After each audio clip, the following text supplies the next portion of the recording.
Okay, we're going to do a little story time. I'm going to do a little series of story times because I have a lot of things that have occurred to me in the last 40 plus years in acting. And one of the first things I always like to talk about is how did I get on General Hospital? Because everybody always asks, how'd you get on General Hospital when you were 18, 19 years old and you didn't even have an agent? Very funny story. I've told this story several times. I was addicted to soap operas.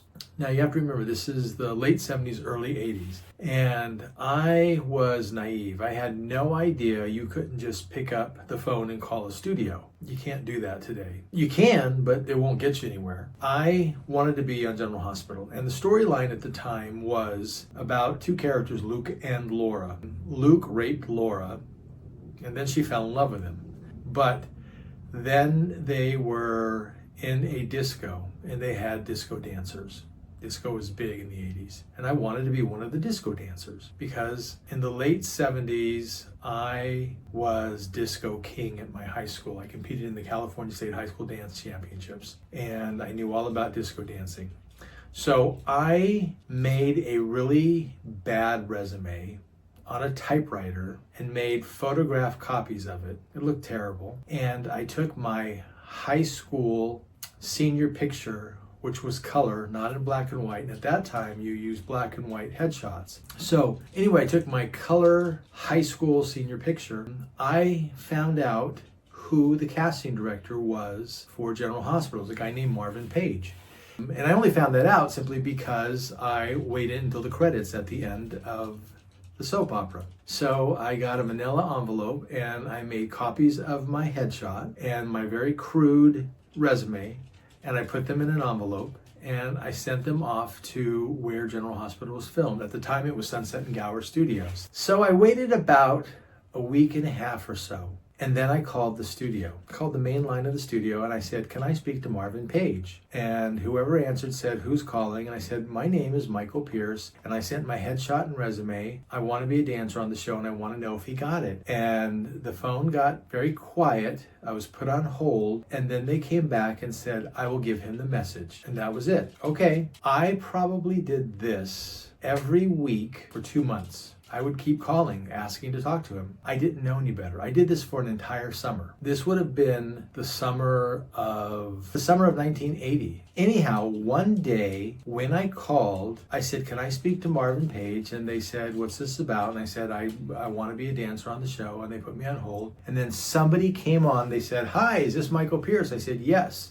He said, I'm Skitch Hendricks. I cast for background extras, and I understand you're a dancer. And I said, yes. And he said, how would you like to be on the show tomorrow? We're filming tomorrow. We're filming scenes in the disco. I said, yes. And they said, hold on a moment. And then they put me on the phone with somebody else who explained to me what I needed to bring, wardrobe, all those different things, what time I needed to be there. I was going to meet a gentleman named Jerry Blumenthal, the stage manager, at noon, etc., etc., etc. That's how I got on General Hospital. When I got there, they liked me and they brought me onto the show about once a week for a full year. That's how I got my AFTRA card. This was before SAG and AFTRA had joined. Several interesting things happened while I was on the show. My junior high school principal, a gentleman named John Toffelmeyer, went to college with Doug Sheehan. Doug Sheehan played one of the characters on the show. I think he played Joe Kelly. I remember this because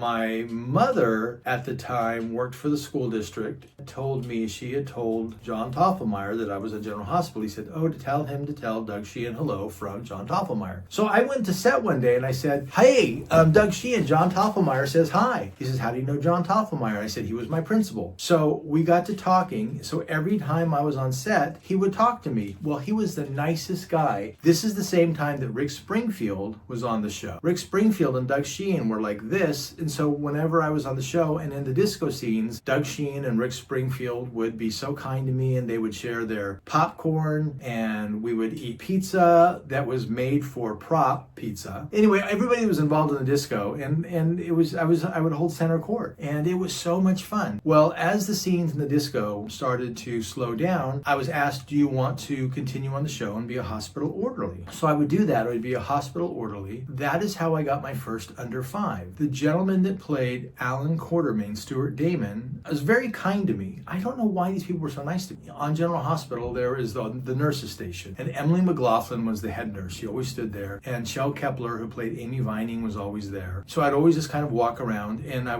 they would have you do things, hand a folder, do whatever, just kind of walk around and pretend like you were a hospital orderly. And so I'd always see Stuart Damon, and he always said, "Hi, you're on the show today." I said, "Yes, I'm on the show." When you're on set, it's 3 cameras, very tall soundstage, and there's a window way up in the sky, and that's where director would sit. When you talked, she could hear everything that was being said because everything was going through microphones and the speakers in the office. And Gloria Monty, that was her name. And so he said, "Hey, Gloria, let's give him a line." That's what he said. Quiet. Everybody's kind of looking around. You know, there's a stage manager, Jerry Blumenthal, there's all the cameramen, there's people, there's extras, there's the actors, She said, "Okay." She said, "Michael, when you hand the file to Stuart, please say, 'Here's your folder, Dr. Quartermain.'" Rehearsed it once. I came walking out. I said, "Here's your folder, Dr. Quartermain." And I walked off the set and did what I was supposed to do. She said, "Okay, that's it. That's good." We did it as a take. I got paid extra. I got my after card. Everything was good. That was my first under 5. That was my first line on television. And all thanks to Stuart Damon. Anyway, I stayed on the show probably for about 6 more months doing scenes like that. It just sort of transitioned out after about a year. But they were so kind to me. But that's how I got on General Hospital, just by my moxie. And I didn't know that I shouldn't do that. And the reason why I'm telling you that is because there are a lot of social media groups on Facebook. People post things and say, "How do you do this? What do you do?" And there's always somebody on there that says, "Oh, that's not how you do it. That's not how you do it." So the other day, there was a kid, and I don't know, I guess he wasn't an actor, but he looked like somebody from a video game, and he kept posting his picture saying, "Hey, I look like so-and-so from such video game." He posts his picture and he posts the cartoon of the person from the video game. And he did. He looked just like the cartoon. I mean, just like it. And he would say, and he kept saying, "How do I send a letter to the director of this, how do I send a letter to the producer or director to talk to them because I know that they're doing a live action version of this video game and I want them to see my picture." And of course, everybody that was in the Facebook group was like, "Oh, that's not how you do it. No, you can't do it. I'm not going to give you that information, blah, blah, blah, blah, blah." Why not? What's it going to do to you? He's not after your job, and trust me, you're not after his. And they were so mean to him. So what did I do? I went on IMDb Pro, found out how to get a hold of this guy, who his agent was, or what studio. And I put it right in the Facebook group. I said, "Hey kid, you look just like him. Here's his address. Here's how to get a hold of him," etc., etc. I got so many messages sent to me, direct messages. "You shouldn't have done that. You shouldn't have done that." And so my response was, "Look at my IMDb. Why shouldn't I have done it? I've been in the business for 40 years. Why shouldn't I have done it?" Nobody responded back. But anyway, that's how I got to General Hospital. So that's episode 1 of Storytime.